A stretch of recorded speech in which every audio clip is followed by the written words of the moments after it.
So I am talking on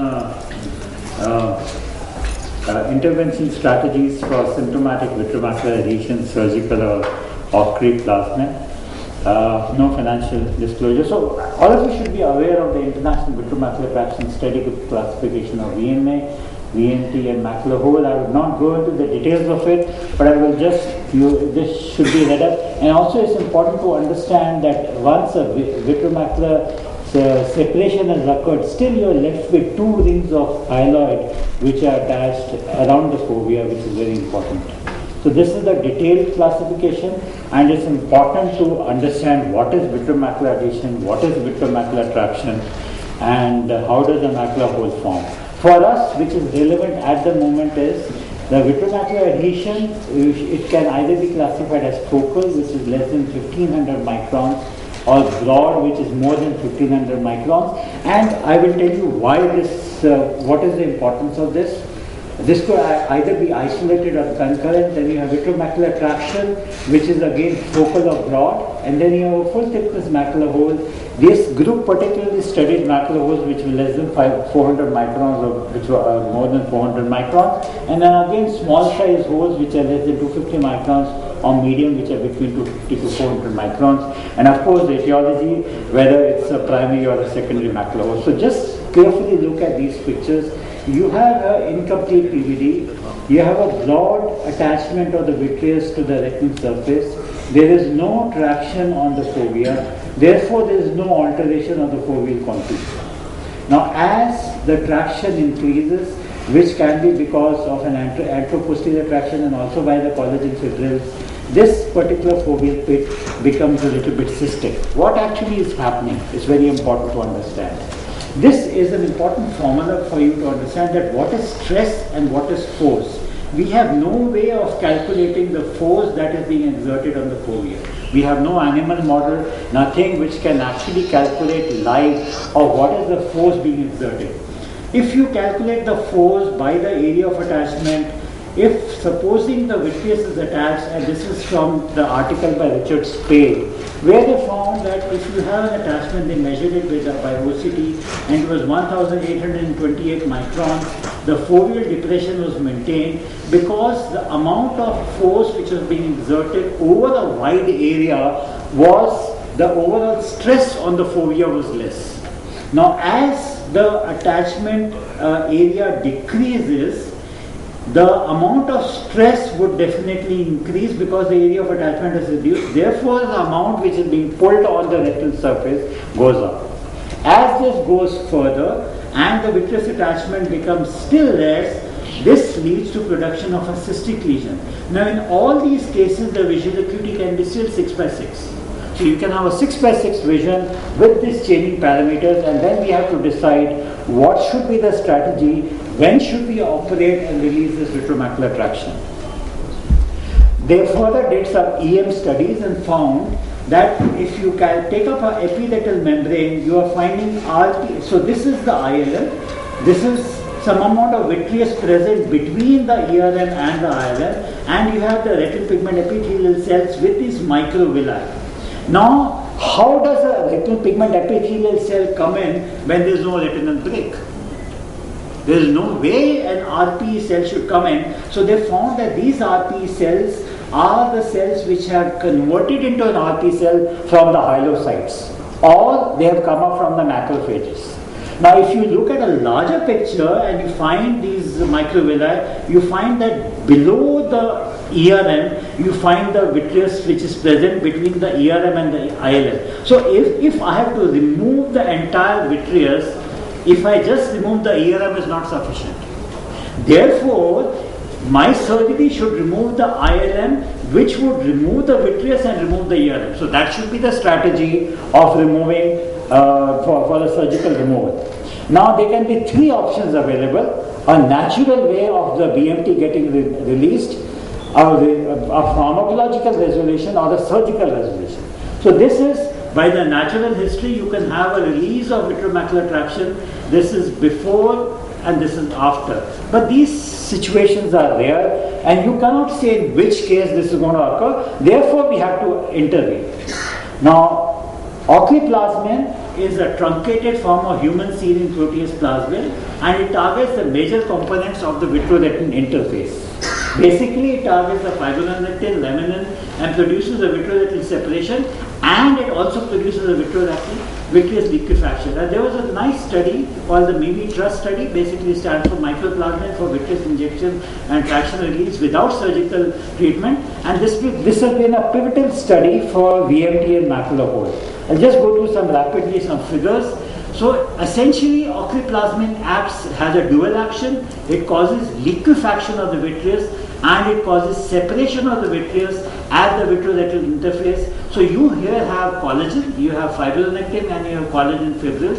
So ocriplasmin acts at this level by exerting a proteolytic effect on fibronectin, laminin, and collagen fibrils, breaking these bondages, and therefore it resolves the vitreomacular adhesion. Now this is a mouse model, and if you look carefully, you have here the vitreous body where a PVD has occurred. But below that, again you find that there is a dual layer present. Therefore, we might remove and induce a PVD, and yet we are left with some amount of vitreous cortex behind. This is from the study of one of the patients which they have documented. This is initially, this is the after injecting ocriplasmin. This is what the picture was about 7 days later, 28 days later, and this is almost about 8 months later. So you can find here there is resolution of the vitreomacular traction. There is still some fluid present. Visual acuity is about 20/100. There's still better, it's about 20/30, 32, and here the visual acuity is 20/20. So it takes a little time for the visual acuity to improve. Now let's look at some of the data of ocriplasmin. 30% of the ocriplasmin treated patients showed resolution by day 28. And 8% of the placebo-treated patient with 100 microliters of fluid injected in the eye showed the same resolution. So if you look at the overall data, you will find that 22% of the ocriplasmin-treated patient actually improved, because 8% would have anyway improved with placebo.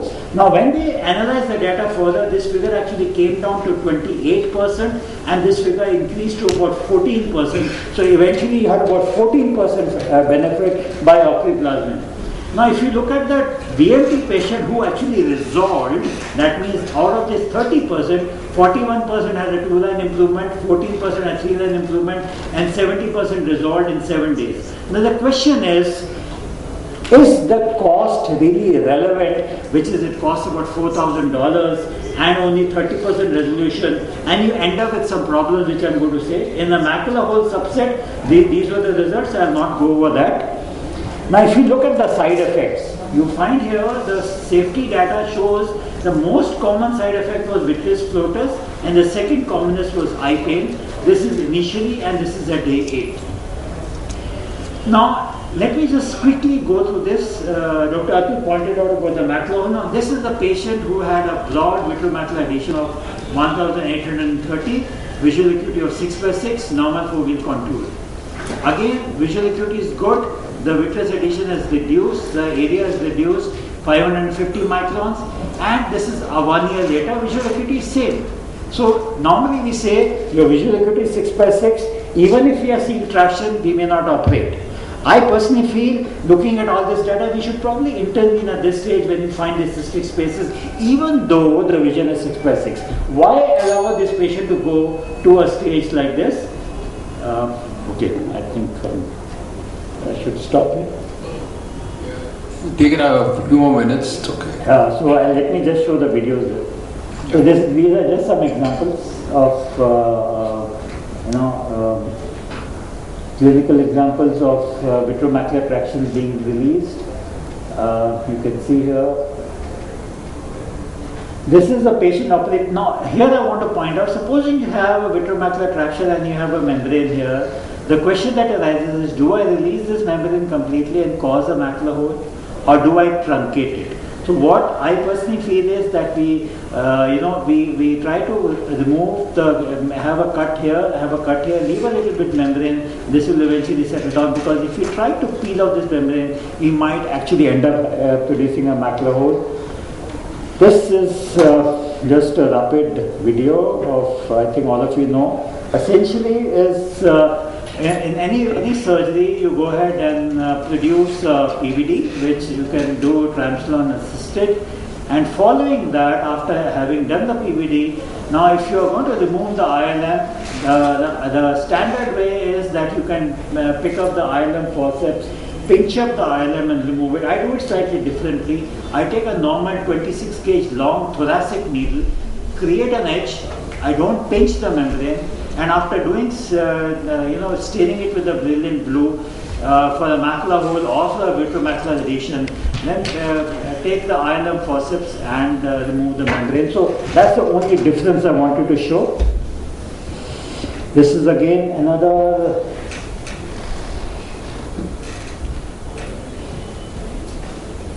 almost this you can see here that one after having induced the PVD, again we do the same thing with a pinch. I'll probably skip this video also, go to the next.